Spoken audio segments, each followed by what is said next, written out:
also it's a good test, let's say, or if you want to practice, you could take later after the bootcamp, you could take one of your applications that you have already, so one of your apps that you have with SQL, and try to take exactly the same and modify to work with MongoDB. And so you don't really have to touch anything from the front end or create a new idea from scratch. Even the backend, it's more or less going to be the same, just that instead of being connected to MySQL, try to see how it would work being connected with the MongoDB, just to practice with it, but not in this next 2 weeks, probably. Okay, let me share this. So a bit of an introduction first to MongoDB and how this is different from what we have seen so far with SQL. When we are working with MongoDB in Node.js, we normally work as well with something that's called Mongoose. So these two things are quite closely connected. We will see also what Mongoose is, but MongoDB on its own, it's a non-relational database and can be used on its own. It has its own commands, same as SQL commands that we have seen, the select, the insert, etc. So it has its own commands, but when you use it together with the Mongoose, these commands are a bit different. And so we will focus on how it's used with Mongoose, because it's how we will use it if we use a backend made of Node.js. But it could be that if you are searching for MongoDB, you will see some commands that they don't sound exactly as we will see them today.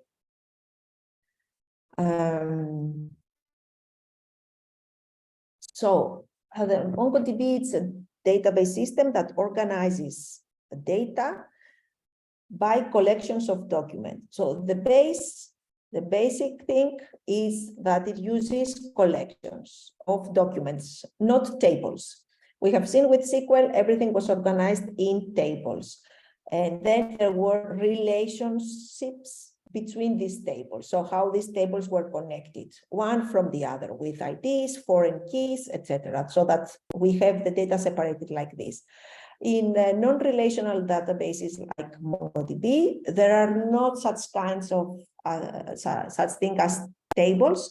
Instead of tables, we have something that's called collection that stores multiple documents, but these documents can be of different form. It's a more relaxed way of organizing data than the relational databases. Data are stored in a format stored in a format like a JSON, which is actually called BSON, binary JSON.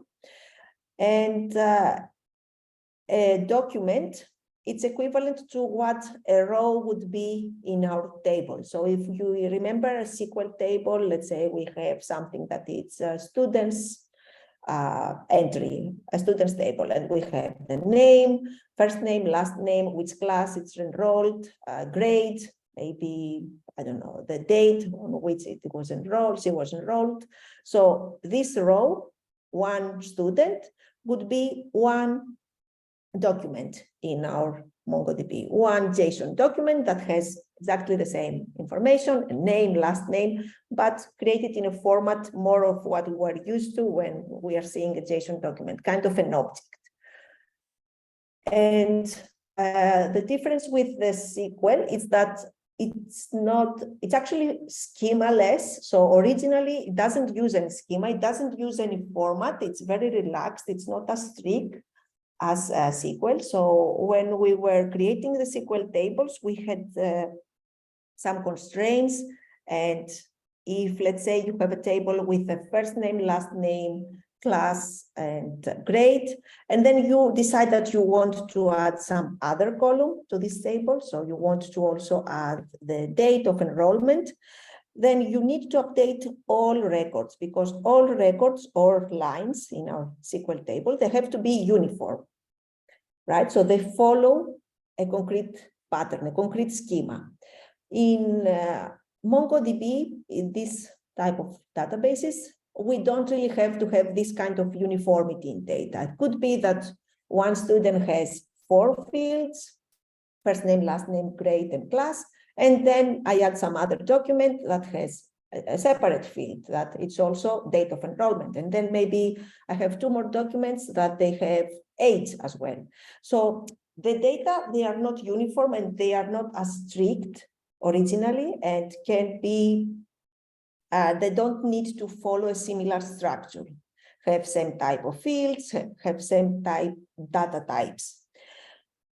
However, this creates a bit of a chaos if you want to deal with a lot of data. And so even though originally this kind of non-relational, NoSQL databases allow this flexibility, we normally try to enforce some kind of order and schema. And that's where we use Mongoose. It's a layer on top of MongoDB that provides some kind of schema and validation and constraints. So MongoDB by default doesn't provide that, doesn't have to have this uniformity, but as data owners or as data managers, actually we do like that we have a bit of control on our data. And so we use this kind of layer on top of MongoDB to provide some schema validation, to have something like check if a field is null, to check if a field should be, mark if it should be unique, mark it if it should be of one type or another, so if it's a string or it's a number, because originally, by default, MongoDB doesn't really care about that. So this is the relational database type, and we had our database, tables, everything was organized in tables, and then we had rows with each one an entry and columns, which were our types, or the fields. In MongoDB, again, we have a database, and then inside the database, we have collection. It's called collection, what would be the equivalent to tables. And then each entry, it's a document. So each collection contains documents, and then each document can contain one or more fields. And this is how it looks. It's quite familiar, especially if you are working with web apps and you are a JavaScript developer, because it looks very familiar, similar to a JSON object. So we have an ID. The ID is always with an underscore in front. This is something that the MongoDB creates automatically. It creates an ID for each document. And it's of type object ID. This is a MongoDB ID type. And then we can have our fields like a username, contact, access, and we can have nested, embedded subdocuments, something that we did not have in MySQL. So if we wanted to have like a user and have the user pets, then the pets should be in another table, and then we simply had to connect somehow this relationship between the user and her pets with the IDs of both, maybe use this junction table in between. So we would have to separate very clearly the data like that. In MongoDB, we could simply embed in here. So if we had, let's say, pets, then we could have pet name 1, pet name 2. So we could embed documents or inside the other documents. So if we have, let's say, the contact information, we have an embedded document in here and access information like this. So if we compare the two, because many times also a common question is when to use one, when to use the other. The MongoDB schema is more flexible. One change doesn't need to modify everything that exists already, so it allows more flexibility in changes and in updates of data, and data that are going to be changing quickly and rapidly, then maybe MongoDB is better for that. If we already know a concrete format and schema for our data, we could also go with MySQL, because then this it doesn't allow that much flexibility in changes. It's less strict about constraints. Although if you use Mongoose on top of that, you will reinforce these constraints. It's great if you have data that are unstructured, that are not following a specific format, but there will be a bit more chaotic, let's say, so they will follow different, you want to allow a bit of different types between the different data. And it's great for rapid prototyping. So if you don't have a huge amount of data and you just want to create a simple users table for something quick, then you add there your data in this document format, and it's quick and easy, especially when you start and you create these kind of small applications. It's great for rapid prototyping. It's easier to scale horizontally because you can create as many collections as you want. They don't have to be connected. You don't have to care about this type of connections, foreign keys, or this junction table in between them. And it is very well directly connected to JSON as well. So it's the format of the data, it's almost directly JSON format. So it's has support for JSON, which is something that we commonly use when we create these backend and APIs. And you don't need to learn a specific database language. This is tricky. It's not that you don't need to learn it. So with SQL, we had to learn some SQL commands. We had to learn how the select works, how in the insert, and exactly the format that we have to use. In MongoDB, there are some commands that we will have to learn. If you had to work with MongoDB plain directly, like with the MongoDB server, you would have to also learn the format of the commands, the basic CRUD commands, the create, update, delete, and which is the other one? Create, read, the read. There, I was not the read. So create, read, update, and delete commands. You would have to learn also how this is the format, the syntax, the language. But since we are going to work with Mongoose, this makes it a bit easier because it already comes with some methods that allows us to work a bit faster with the database without learning all the details of MongoDB.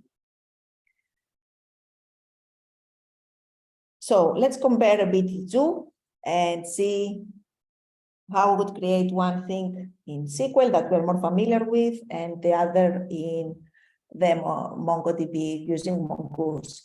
So here, if we wanted to create a table, we would create a table users, and we would specify ID, first name, last name, and email. And we would have to specify the specific type of it, if it's an integer, or if it's a string type, variable character size. If we have some constraint like not null, if it's a primary key, and for the ID, for example, that it's auto increment. In the MongoDB case, when we are using Mongoose, we create a schema a similar way. If we don't use Mongoose, we don't really have to create a schema. So MongoDB, you could simply start inserting documents, but with Mongoose, we try to also create an initial schema so that we have a bit of order of what type of data we expect. So we would create a new schema, and then we will have the first name, and we specify what type it is, string, number, Boolean. It could also be an array of strings or an array of numbers. If it is required, so this would be the not null constraint that we had in SQL. So here it will be required true. And the ID, we don't have to specify it because it's automatically created. So we don't have to specify that it will be an ID, auto increment, etc. It's already done for us. And then we create this Mongoose model using this schema. So this allows us to create this collection of documents of this schema, of this type. So we would be able to create user documents. So the first thing that we do when we have an application is that we set up the schema for the different type of documents that we will be using. If we are going to use users, posts, authors, books, all the different types, we would create this that would be similar to a SQL table. Then when we had to add, let's say you had to add a new user in SQL, we were extracting this first name, last name, and email from the body of the request, so from a form that was coming from the front end. And then we would have to do this SQL command, insert into users, with fields and with values, like this. With Mongoose, we still extract the information that we want, but there is this create command.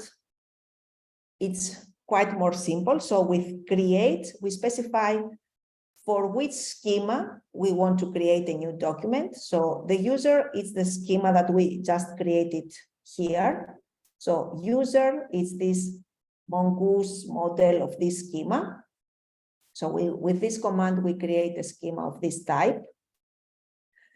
And so then every time we want to add a new document to this database, we just use the create command. This is from Mongoose. If we wanted to use the default MongoDB command, it will be something similar to insert one. So it would be a bit different. In fact, I have somewhere the cheat sheet. Where is the cheat sheet? I have a MongoDB cheat sheet here. This would be just plain MongoDB, no Mongoose. So for example, if you wanted to insert a user, you would have to use this insert one or insert many command, and you would have to specify it like this, for which field and which value. So again, it's not that you don't have to learn the specific of this language, but when you use Mongoose, we make it a bit easier for JavaScript developers. So directly we have a method that does that. We pass the field that we want to, the values that we want to create, and then it creates automatically a new document. This is asynchronous, same as it was in database. As always, when we are working with a server that we don't know if it's located locally, if it's hosted on the cloud somewhere, it may take some time to get a response. So we have to use an await, async await, and we have to put it inside the try catch block, same as we were doing before, just that here they have been left out for keeping it simple. So I don't know if you have seen this initial, same as the dry concept, the don't repeat yourself. There is also this KISS concept, the keep it simple, stupid. So to try to keep it as simple as possible.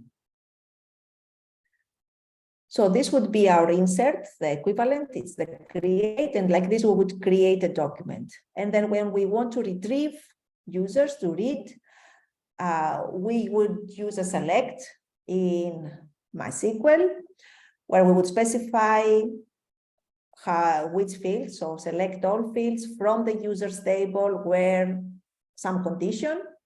And in Mongoose, we would use this find by ID method, and we pass the ID that we want to match. So this would also return us, if any found, the user that matches this ID.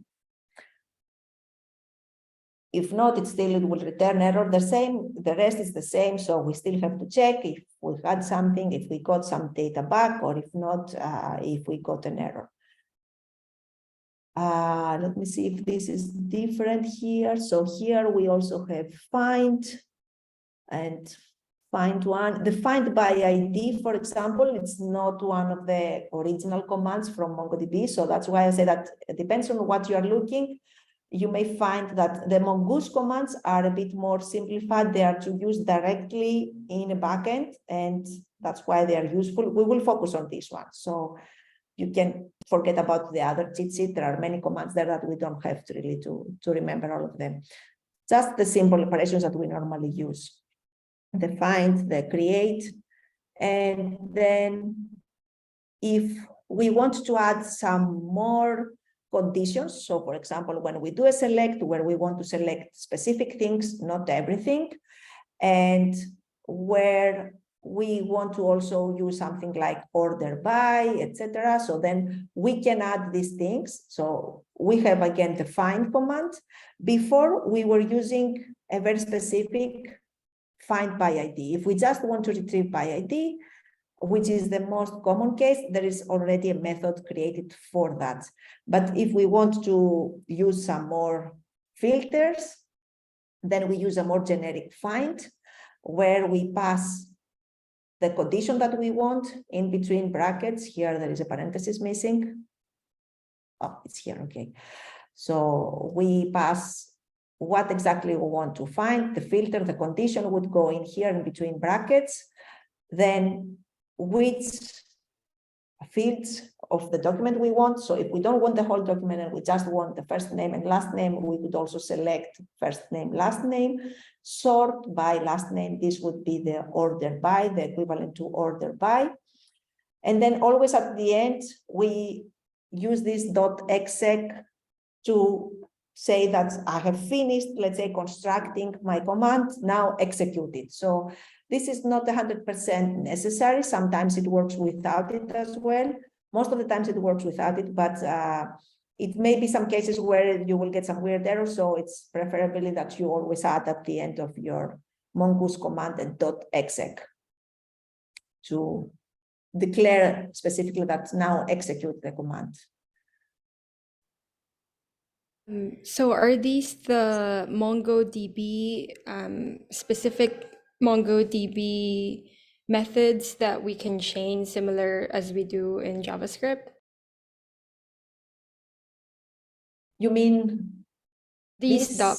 .find, .select. Yes, yes, here are chained as well, yes. So there are methods that are created, in fact, in Mongoose.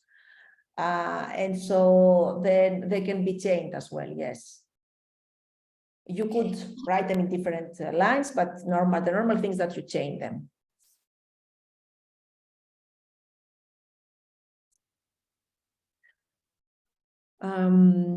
Same as with MySQL, you could install MongoDB locally and have a local MongoDB server running on your computer, and then use this as a connection to your application.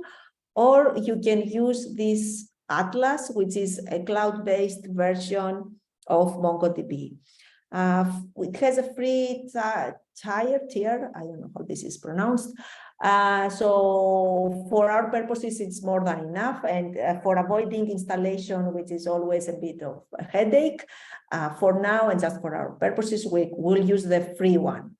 If you have the local installation, so if you have the MongoDB server, you could directly go in there, same as we did with MySQL, that we could enter the MySQL command line and try things, try commands in there, check, see all your tables and databases. So then you would need, if you wanted to work directly with the MongoDB server, you would need this kind of cheat sheet, let's say, so that you see how you start your server. It would be with Mongoose, same as we were running MySQL and in the terminal, and then show DBs to show all the databases, use the database, show collections to see your tables.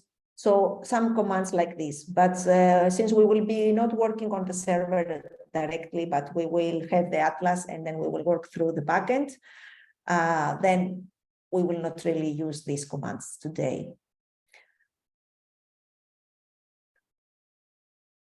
There are, okay, some links here, some resources if you want to have more look at it. And so let's try it on the demo that I shared so that we see it in action.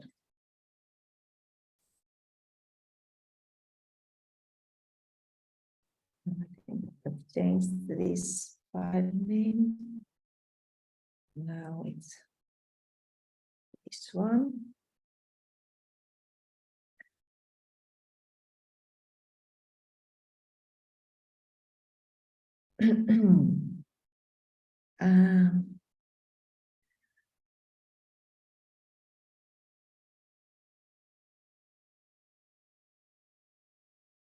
Or let's see also the Atlas first.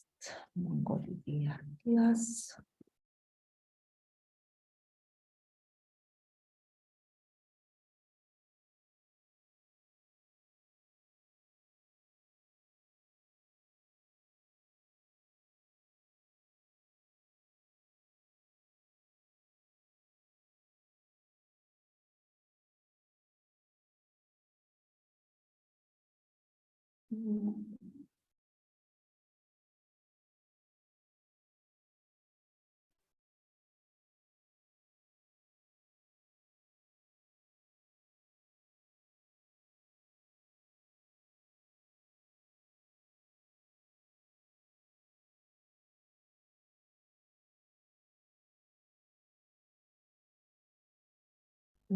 Okay, so here you will see there are a lot of information also there is a lot of information to check the status, the check the last connections, maybe you have more than one user connected. The important thing is here on the cluster. So the first thing that you create is a cluster. If you have not created one yet, you need to go to create and then create a new cluster. This is like a group of collections and of these MongoDB databases. Let me see, global cluster configuration.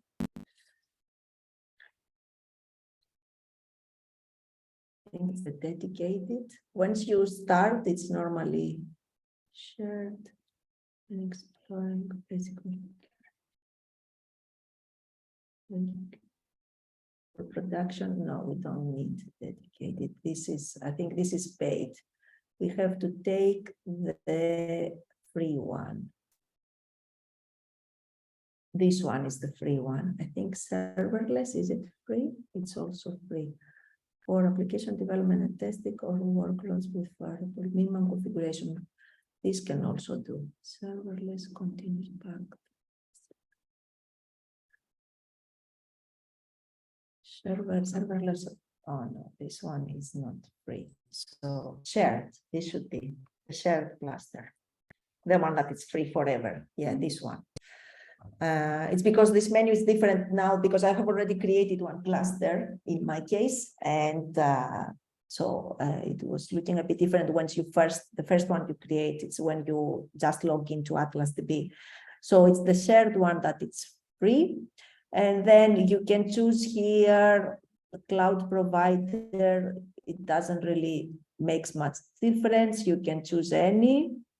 You can leave the one that is default, and then you can use also region. One of the recommended, maybe the one that is closer to you, so that you will have the less delay possible when communicating with the server.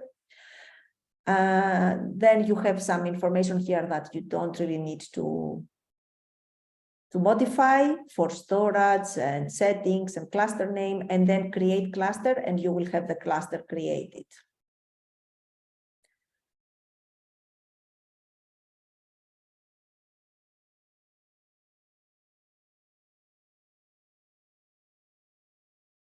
Let me see, it's a bit slow. So this is my cluster here, cluster 0. Probably if I had another one, it would be down here, cluster 1. So cluster 0. And if you go to browse collections, you would be able to see the tables and databases that you have created here. If you have any, which in your case still you probably have it empty. So here I have some tests and demo databases. You can create some new one here. We don't have to create it through here because it will be created automatically when we run our app. So with the code that we will run, it will connect to the cluster and create this schema. But just so that you see it, for example, I have this test database with some authors and posts, and this is the authors table, the equivalent to what would be the authors table in SQL.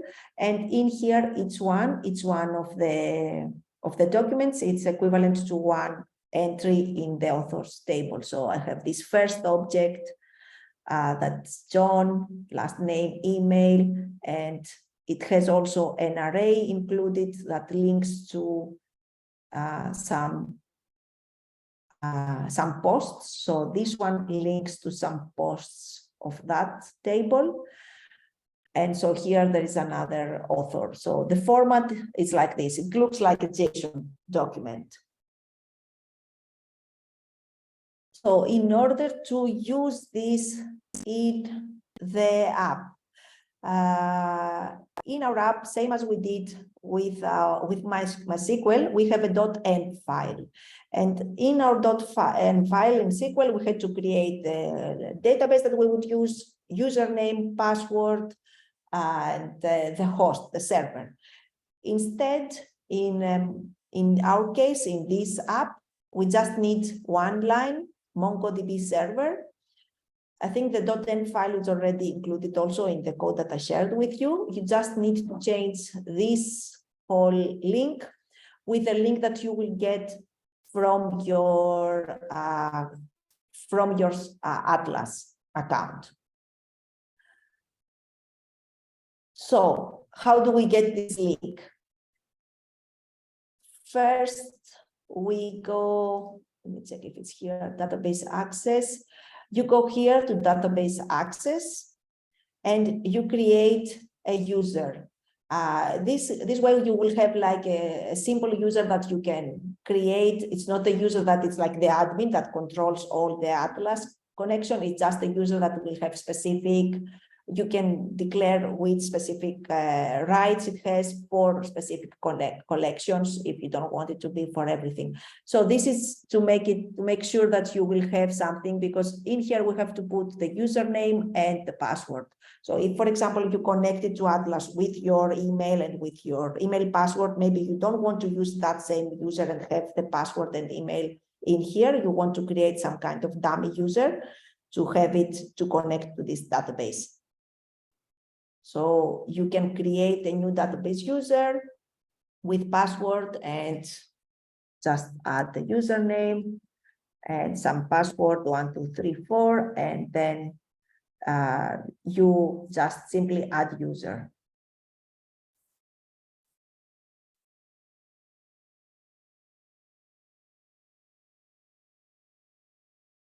MongoDB roles. Next one, built-in role.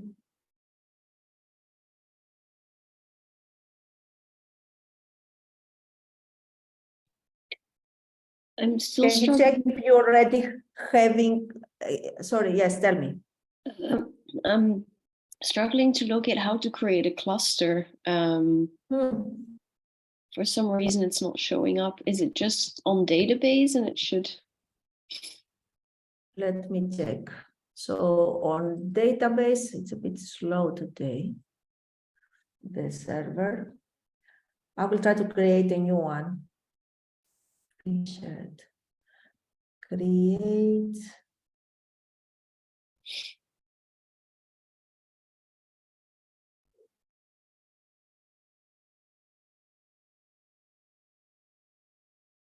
So it's shared. It's a shared cluster.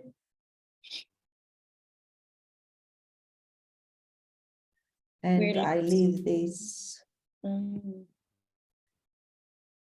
So here I clicked on shared. I don't know, you don't see this part yet? It's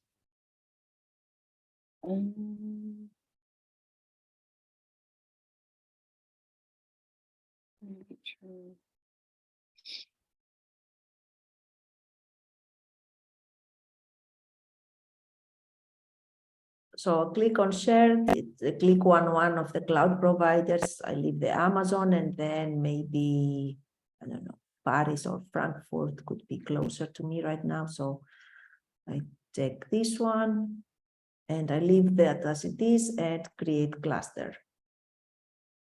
Project already has another free cluster. Yeah, I think I can only create one free cluster with with a free user. So it doesn't allow me to create it, but it would be like that.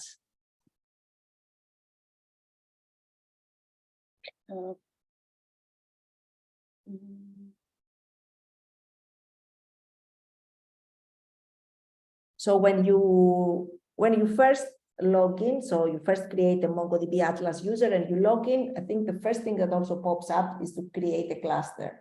And you can create your first free cluster there. okay.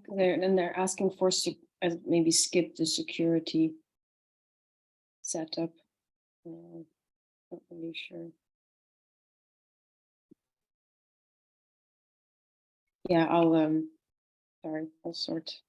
If you want, again, you can share also your screen and we can check it.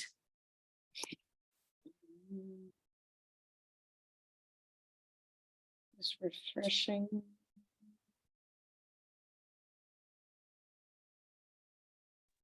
It is quite slow. Yes, it is a bit slow today. It's not very fluid. So there are these three things that you need to do. One is to create a cluster, which is done just one time when you first create your Atlas user. Then you can create some users with specific access. So I think there may be the first user could be automatically created if you don't have any, but it's based on your administrator account, but if not, you can add new database user and you create a new user with a simple login and password. And then the third thing that you need to make sure to do is to add your IP address to the list of addresses that have access to this server.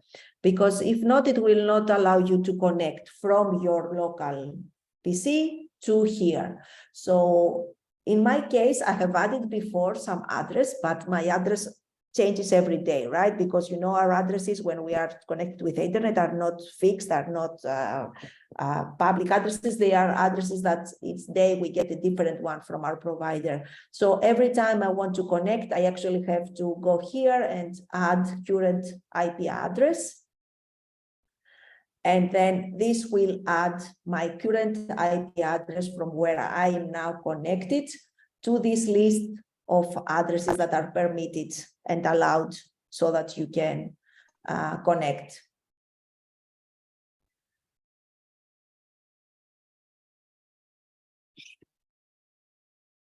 Okay, and with this, if you click on connect here on the cluster,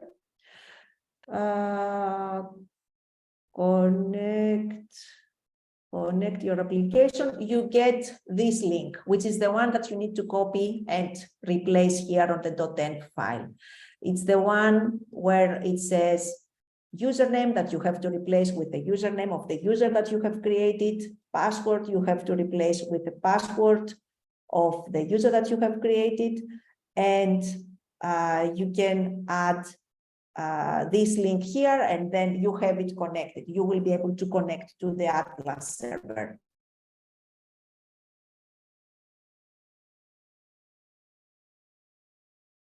Okay, let's not focus too much on this. I can help you with a connection if you like later. So this is just one part. It's just to have this MongoDB string here that will connect to our database here, our collection.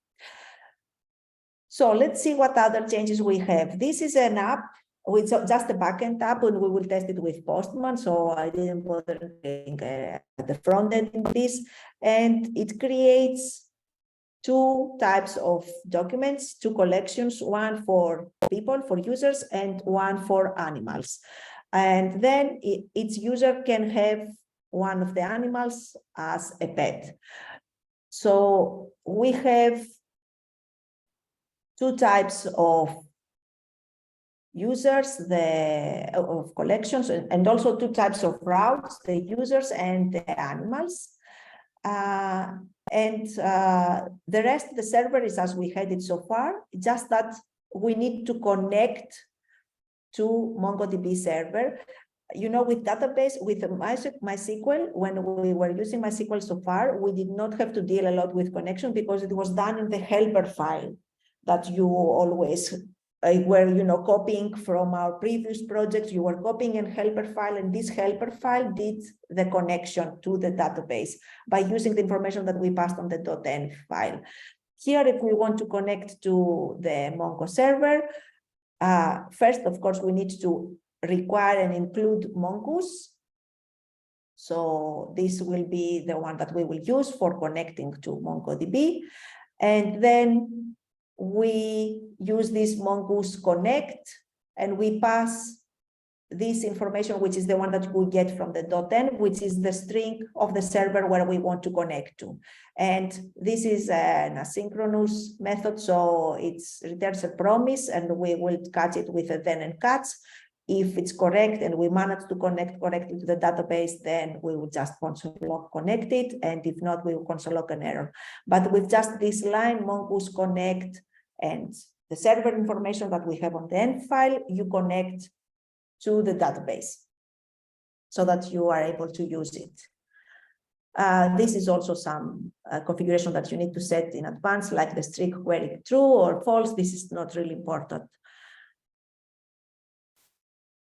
Okay, let's create some schemas. So as I told you, we need to get, when we want to create a new collection, we have to define some schema. So for example, for our animal case, we want to create these animals, and I want to specify some information for what would be the fields of this collection. So first of all, again, I import the mongoose, which is what I will be using for creating these schemas. And then I define a new schema that is called this animal schema by calling new mongoose schema. You can simply copy some of this. Of course, you don't have to remember.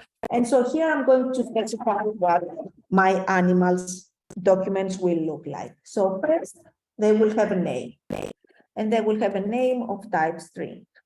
So the most important thing is to define here the type that this will have.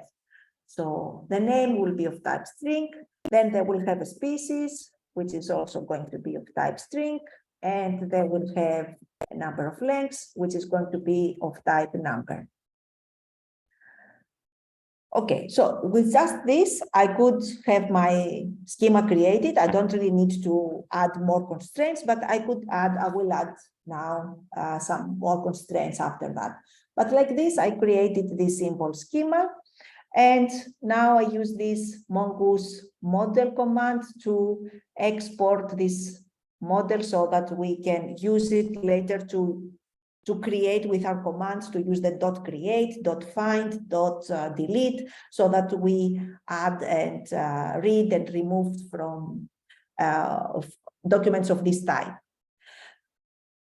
So like this, we create all the different fields, but let's say that we want to add also some constraints, and one would be that it should be not null, so that it should be required, basically. So one constraint, if this is required, with this case, let's make it required true, and legs, it's okay. Let's leave it not required. And we could have, for the legs case, we could have some other constraint that legs, for example, cannot be more than 8, because there is no animal, let's say, with legs that are more than 8. So if we want to do that, we can have a max constraint, and we can specify max 8. So that this number cannot go more than 8. If we try to add later, when we do the create and we try to add some information, this will double check with what we have said here on our schema, and we check if it matches or not these constraints that we have set. In fact, even better is to write it in a format that we have the constraint in an array, we have the constraint, and we also have a message that we will be like our error message. What will happen if this constraint is not met? So we could add here, no animal with more than 8 legs. Some message that will be what we will get in return if too many legs or something. We could have also a mean constraint. Let's say that we have an age and we are creating some users that we need them to be more than 18 years old. So mean 18, and maybe some message, you are too young to play with this game or whatever. So we have different types of constraints, they're required. Let's say that we also have a unique constraint. We could add unique true. So for example, our different animals all have a unique name that will be their animal, the username that we could use to identify them. They will also have a unique ID. This is automatically created by MongoDB anyway, but just to see this constraint as well.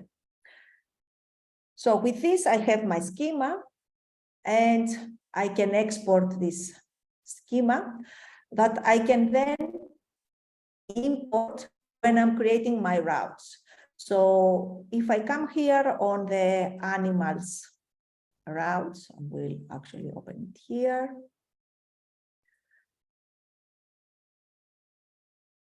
And I leave it so that we see it. I export this animal and then I import it here in this line. So the same routes file that I had also when I was using SQL, and I had to create the different get, post, put, delete, all the different types of APIs for dealing with my database. I have now again the different routes for the animals API. And I need to, at the beginning, require this model. So require this file, which is the one that specifies how my animal is constructed. And then I can use this animal to run the commands to it. So I always have to specify for which schema I want to find or create, .find, .update, all the methods that I will be using. Okay, maybe I'm going a bit too fast. Correct, stop me if you have some question or if you want me to repeat something.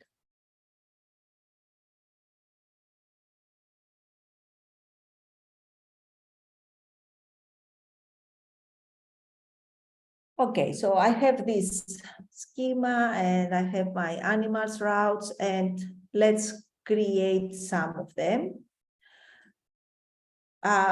There is already one created, the get, that it simply finds all the animals from the animal collection. We don't specify an ID, we don't specify any filter, so it will return everything from this collection, and it will send back the information that it had retrieved. So if I just do on postman/animals, all these routes start with animals. It's how I have defined them on the app.js.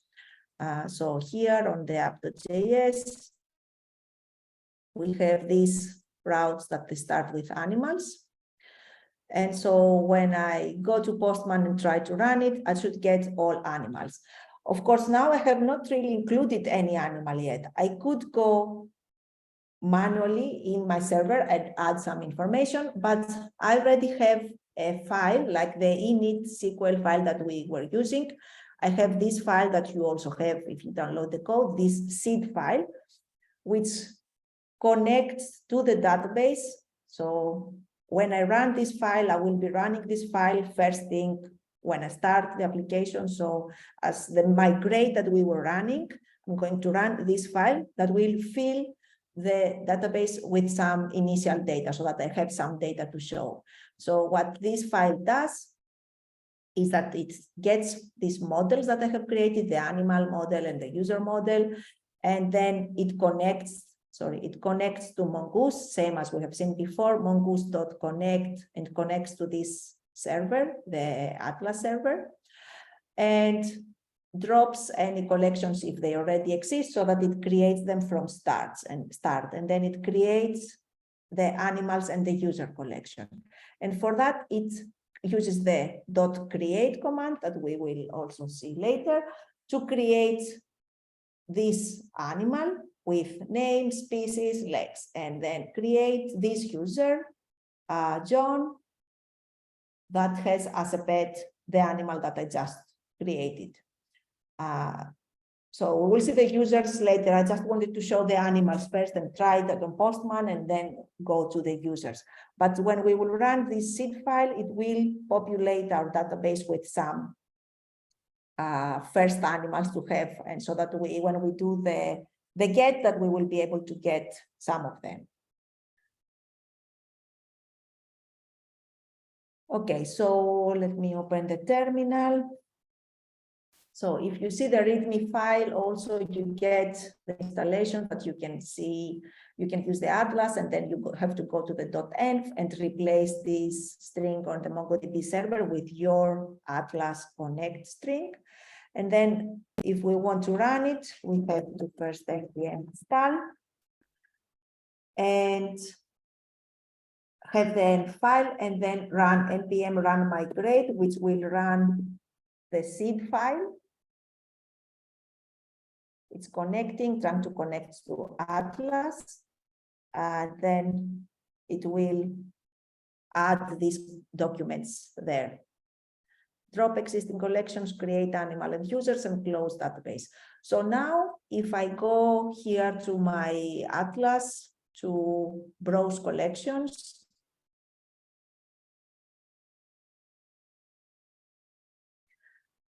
to this MongoDB demo, I would be able to see that I have the animals, these two that I have created for demo data, this cat, Miguelin, with 4 legs, and this parrot with 2 legs. They have already an ID. It's of this format. This is the ID that they get. It's not as it was in SQL that they start from 1, 2, 3, 4. It starts with this random ID number and letters formats.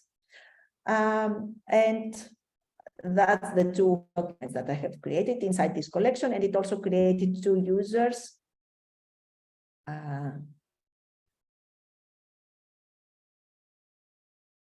That we will see later, the user. So name, email, age, and also it's connected to one of the animals of the other collection. Okay, so the seed, I ran it and it created this. So let's see if this route that we have here, it works and what we get in return. So let me put a post here. This is a get animals. Connection refused. I don't have it running. So I have to start and start. And now my postman. Error, cannot get animals. Okay. But error refused.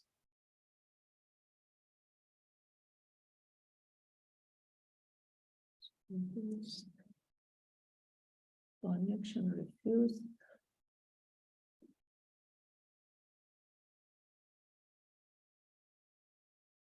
So what's the name? MongoDB.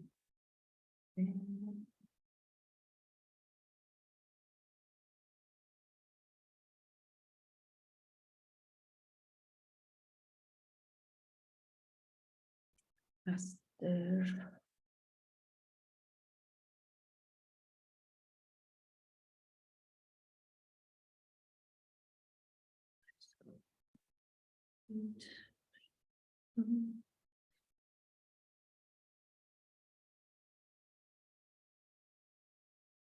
Why don't I get the connection? Sometimes this happens when you don't have the IP correct because it blocks you. It says current IP address not added. Let me add it again. This is what it should be. Added.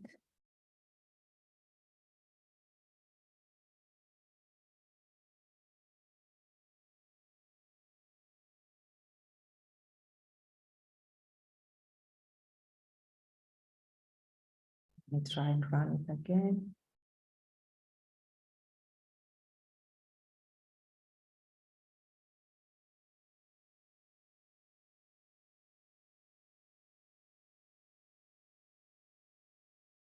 No. I don't know if anyone else was able to get it going. I'm having some trouble with it's running the npm migrate, and then it says that the user is not allowed to do the actions. So there's something not connecting for me. I can go back and start again later, but. The npm run migrate, we don't, it's this, probably this string that it's not correct. That okay. It's either because your user, the created user, so from the user that I have created here, I have read, write any database. In the first one that I created, this one doesn't have any role, so maybe depends on what access your Yes. user has. So Okay. these database user Mhm. privileges, you have to select here what kind of user it is. So it should be read and write, not only read, because if it's only read, then the migrate tries to write to the database and it will not allow it. To see if maybe if it's this one.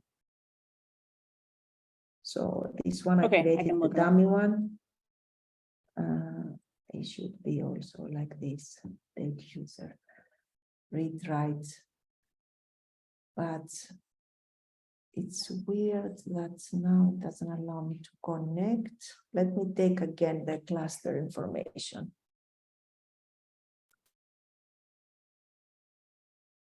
Connect. And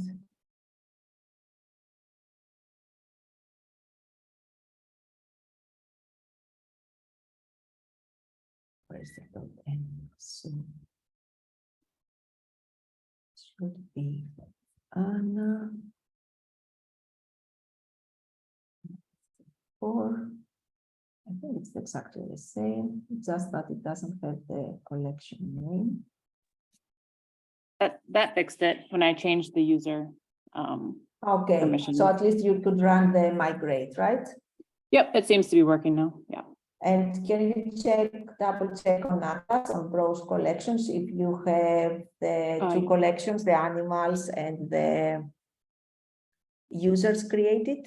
So if you want these collections to be like inside a database, you also need to add in this string that you create here, the database name, just before the question mark. So it's not on the default string that you copy, it's not here, it should have been here, but it doesn't specify that here, but it's here that you have to specify some kind of name for the collection. If not, it will still create them, but it's just going to be floating outside, animals and users, not inside any database. Yeah, it's showing the two users and animals, but I didn't put a name. Yes, maybe okay, so they are outside. So you could MongoDB. also use it as it is without specifying anything. It's not really important. If you want, you could just specify some database here and rerun it. And so it will create this and the collections will be in here in that database. Okay. But now I'm a bit worried why this is not getting me any animals, because I also don't see it here. It's on port 5001. Cannot get animals.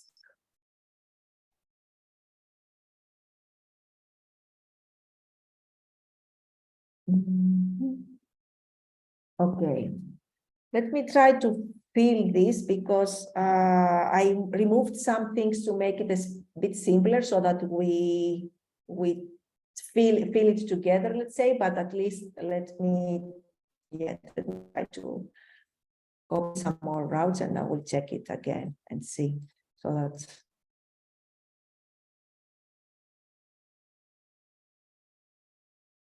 so it should be like this. Or let's try with users, because users it's already created. So the user, again, if I want to use a user's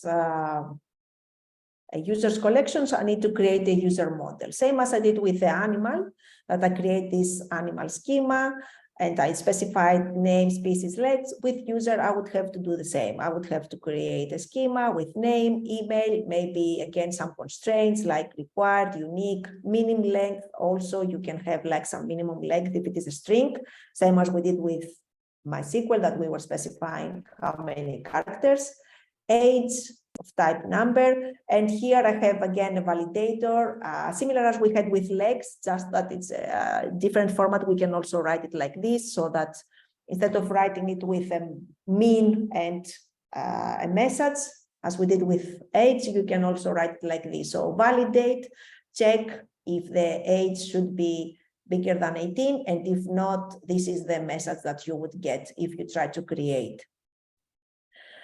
And then one thing that we can see here is how we connect one collection with the other. MongoDB is not created for creating connections, same as MySQL, with creating connections like with foreign keys, etc. But Mongoose and this type of schema creation allows us to do so. So that if, let's say, we want to have a pet field on the user and we want this pet to be connected to one of the animals that we have created previously, we could specify a reference to that other document by specifying that the pet, it's actually of type Mongoose schema types object ID. So the type here of the pet, it's actually a whole object, a whole document from another collection. That's here I'm going to be passing the ID to which I'm going to refer to and reference to which schema I'm referring. So that then when I try to create a user on the pet field, I will simply add the object ID from the other animal, and it will do the connection between the two. Okay, so then the export is the same. So that's why when we run this migrate and we have this file here,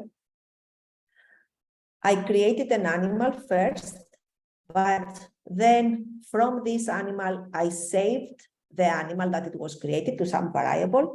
And then when I tried to create a user, I used on the pet field, I used the ID. It's always with an underscore in Mongoose, in MongoDB. I used this ID as an entry for this field here. So from that animal, I passed it here to this user. I could have left it empty and add it later if I want, so maybe get some find, get the ID, and then add it later. But you can also do it like this. I created first the animal, and then I got the ID that got from that animal and passed it as an input to also create the user. And the same for the other one. So for this one, I created, let's say, the parrot, and then I used this animal that created to pass the ID here to the pet.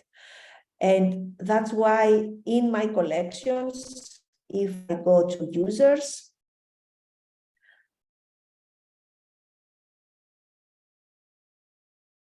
so on this object, I see that I have the name, the email, the age, and then here where we have pet, it says object ID, and it actually makes reference to the ID. If I check this ID with the animals collections, it is one of the animals that are created. Okay, so it automatically created this connection between the two. I don't have to specify that it's a foreign key or something, but yes, when you create them like this, you do specify that it's going to be of type ID and to which collection you make reference to.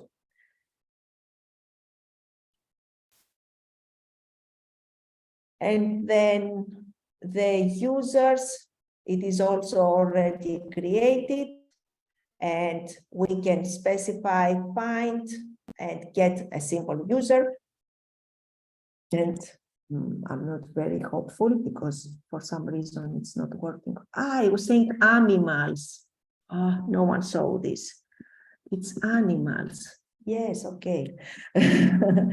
So I had some error here, animals. So here I have my two animals. So the get animals, which is connected to this one here that takes the animal collection and then runs the find command without anything specified, executes it, and then returns all the documents that are on this collection. So if I run get animals, I get all the animals, and if I run get users, I get all the users. Okay, let's see something else with the animals. So for example, let's say that I want to get an animal now by species, not all animals, but only the dogs. And species is here. So remember, in order to get something from the parameters from the URL, we have to extract it from the rec.params, right? So let species equals rec.params.species. This will be the species that I will be getting from the URL. And then I will do exactly the same thing as before, this try catch, again, simply copy it here.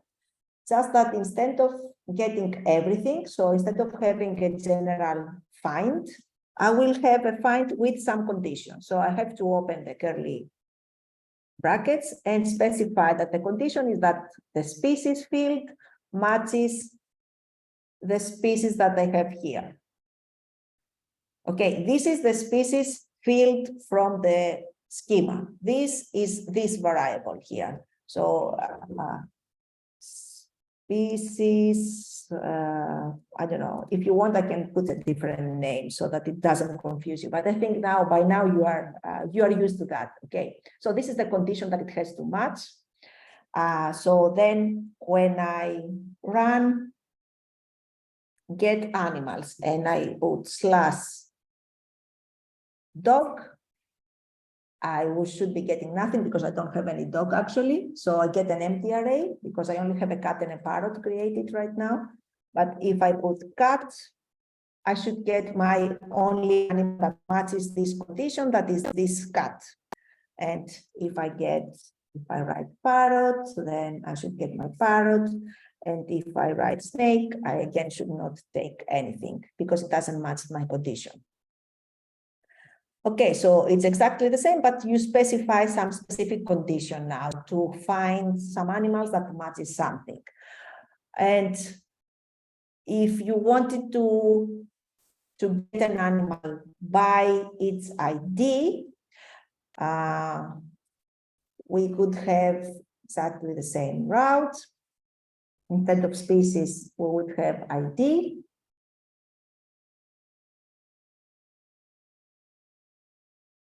And in this case, we could use the find by ID method, which is already created.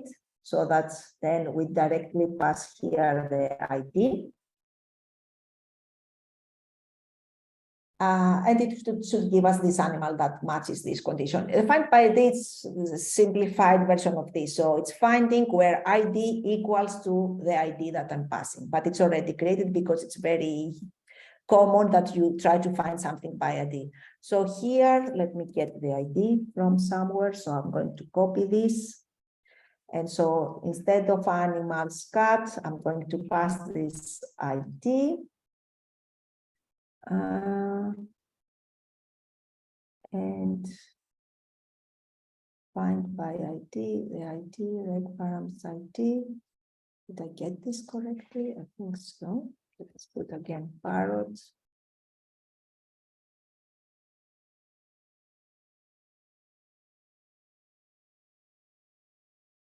Find by ID, let me check. Find by ID.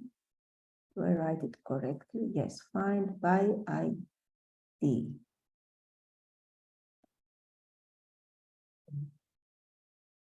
I don't have any by ID and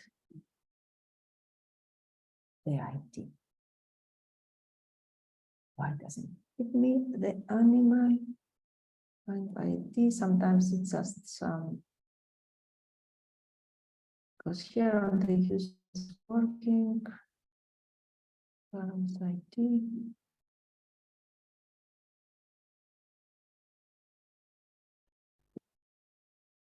Okay, this shouldn't make any difference, but I'll try it.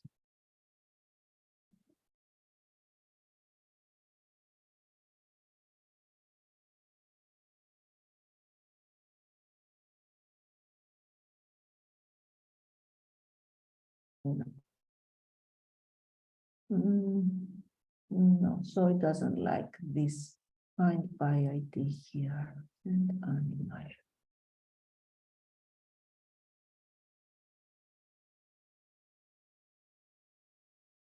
Okay, let me check it later. This ID, we'll see it also with users.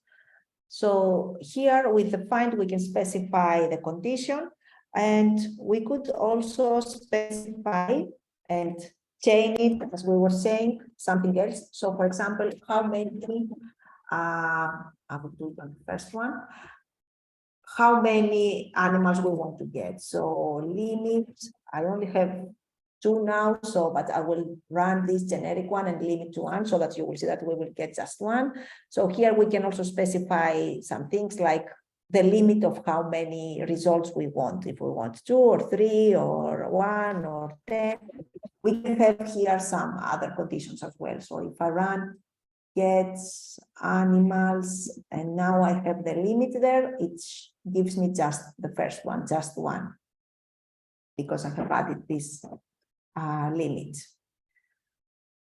Okay, so let's try to post an animal. Instead of put, we are missing the post, right? Do I have it on top? Yes, it's here. So let's try to see how the post works.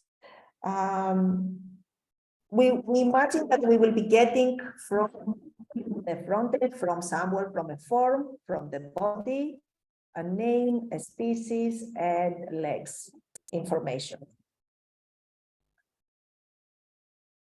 And so now we need to create again our try catch block.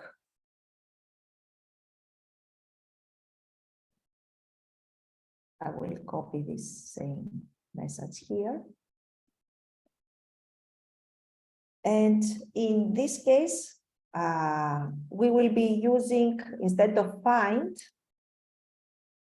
we will be using the create method. So animal.create. And I'm going to pass name, species, and legs. Here it should be curly and not square brackets. Create, and I'm passing these 3 parameters that I want to create.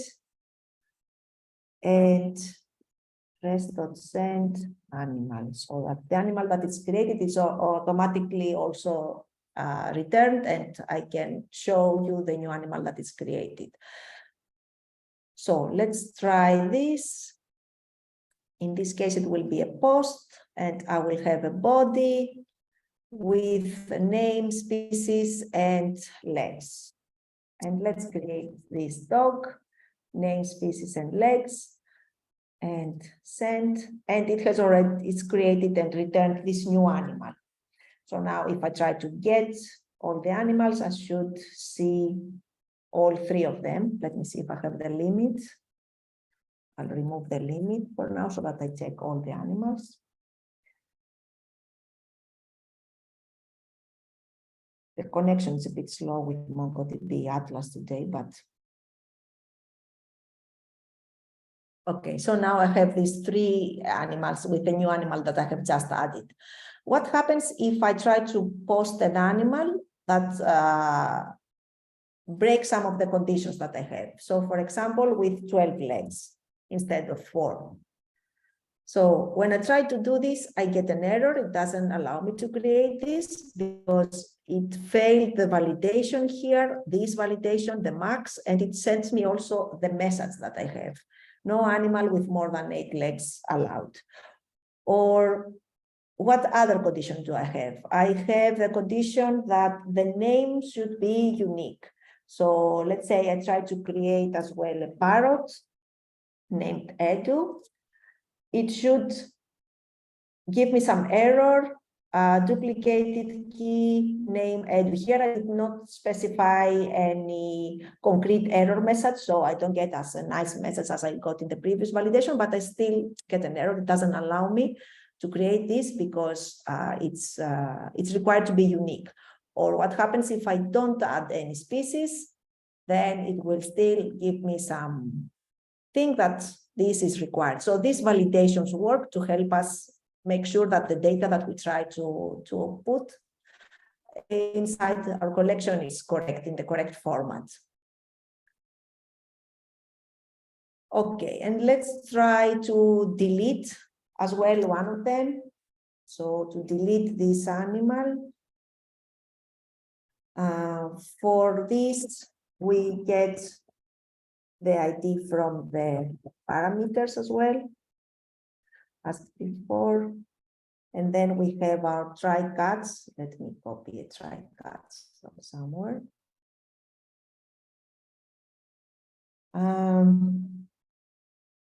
Okay, but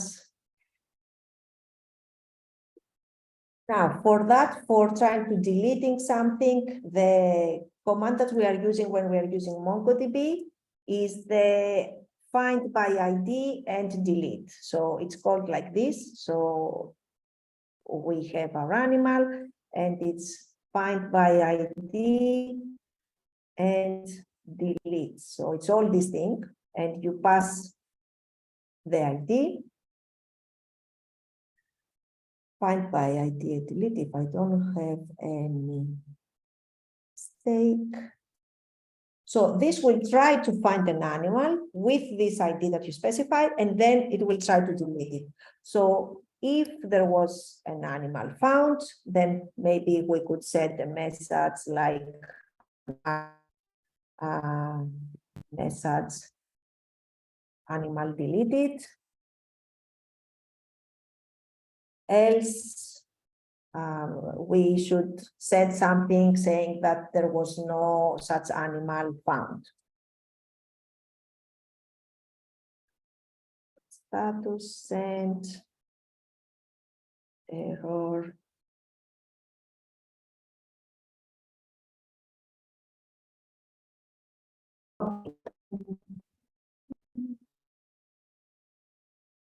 The rest of the animal here, no. Okay, so let's try to delete one of our animals. But for some reason, the ID, I'm not very sure that it will work. So I'm trying to delete this one, the parrot. Okay, I get animal deleted. Let's see if I get the animals. Now the parrot is not there. So it was found and it was deleted. If I try to put the same ID, let's say I change this to 1 and try to delete, it should tell me that it didn't find an animal with this ID.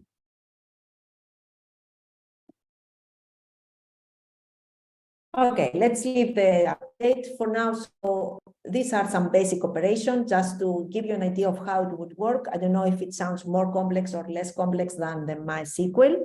Of course, being the first day that you are seeing this, it's always something new. But then when you are trying to run things, it may be a bit faster and easier when you use these kind of methods. It's made for JavaScript developers that they are used on using methods connected to a class. So this is the equivalent of what would be a class. And these are some methods. And instead of writing all the structure as we had with MySQL, that you had to run the command, that it's something weird, it's not JavaScript, it's a string that it's of a different format, then here we use these methods that are already created. And this makes it a bit faster once you are used to it. You have also the users here that we could check. We have the users, we get the user by ID, and we get a user. We can create a new user with a create. There is this find by ID and update. So if you want to try the update the user, you can use this find by ID and update command, same as we had find by ID and delete. There is one method that's find by ID and update, where you specify which ID and the updated user information. Okay, so that's for a first demo. One more thing I wanted to show you, last thing, I promise. It's what happens with these pets that we have. So I will put this in command and leave this full version on. You have already this full version on the code that I shared with you. So when we were doing before the get users, let me remove this and I'll show you what I mean. Get users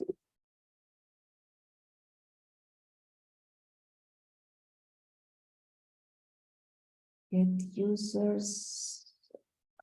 Let's filter name, query name. No, not there.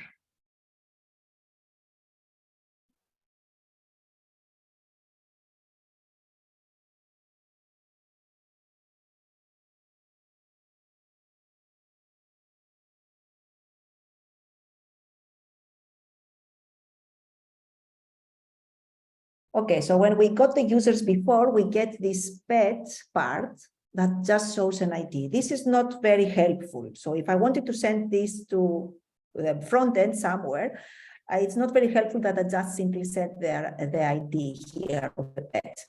There is one method that it's called populate that I can chain again. So when I try to find the users, and I know that there is one of the fields that it's related to some other document, I can run this populate method, populate pet.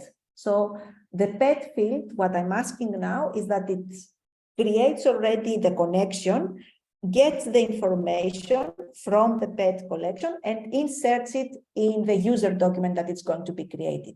So if I run this find all users, maybe with sorting of name ascending, this doesn't matter, and I run populate pet, and then I execute it, then the pet part is replaced with all the information that it got from the pet collection, from the pet collection. So instead of simply having here an ID, which is not very useful, it already replaces it with all the information from this that is related to this specific ID. So this populate helps us in doing the connection and created these embedded documents.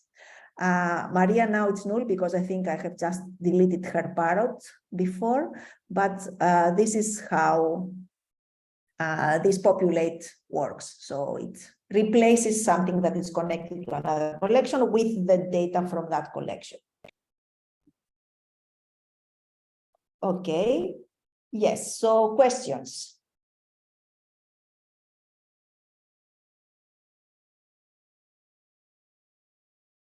How do you see it? You want to try it?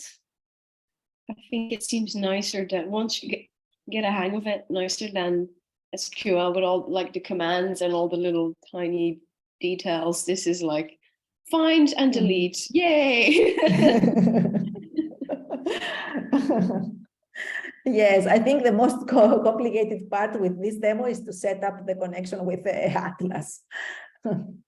But yes, you can also install it, try to install it locally. But yes, when you use this Mongoose, these commands are quite fast. I think also in some previous bootcamp, we were starting actually with MongoDB, which is quite faster to learn and to handle than the SQL. But I do think SQL is a bit more professional, and knowing SQL gives you a bit more of like prestige or something, because exactly it's a bit more complex.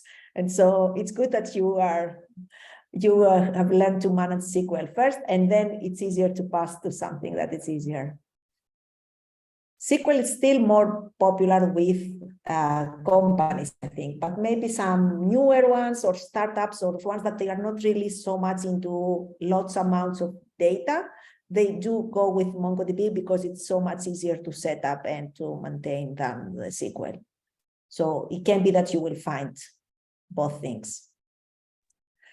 Okay, so I let you, maybe you can check later the demo on your own if you manage to do the connection. If not, let me know and I'll try to help you to do the connection with the Atlas, so that at least you try to run it with Postman and see if you can get this, and maybe try to create one new route yourself, like a get with some specific filter or a post or something, so that you play a bit with it. And later, yes, a suggestion would be later to try to modify one of your apps, maybe a simpler one, not the most complicated that you are doing now, your MVP, or even one of the previous ones that we had as a project, to use MongoDB so that you practice a bit with it. Yes, tell me. Sorry, when you were adding the pet, was it connected to a user at that point or not? How do you connect could you show that again? Sorry. how Yes, to connect so pet to user. first, when I added the pets, I did not, so the user is connected to a pet, not a pet to a user. Because the pet, if you check the pet schema, it doesn't really have any relationship with anything else. So it's kind of empty. It's a user that has a reference to a pet. In how I have it created, right? You could have it created in a different way. So that's why when I was running the seed file, I first created the pet and then used the pet that I created to pass to the user here. So Okay. this pet, I saved it in a temporary variable and I used that ID to also fill this field here. Okay, so in the Yes. in the animals routes, the post one, you're creating an animal or a pet and it's not connected to anybody. Yes, it's not connected. It's just Okay. there. Yeah, for the beginning, it doesn't have to have any pet, any owner, let's say. Yes. Okay.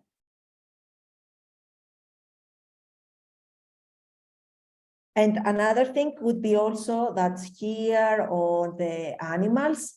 So this now, not on the animals, on the users, let me check.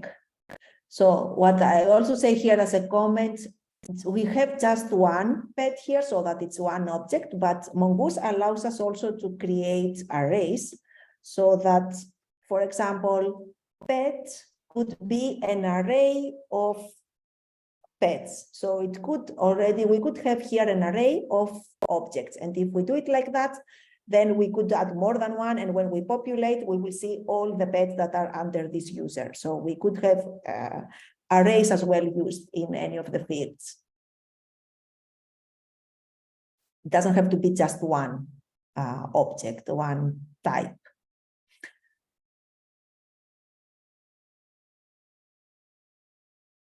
More questions?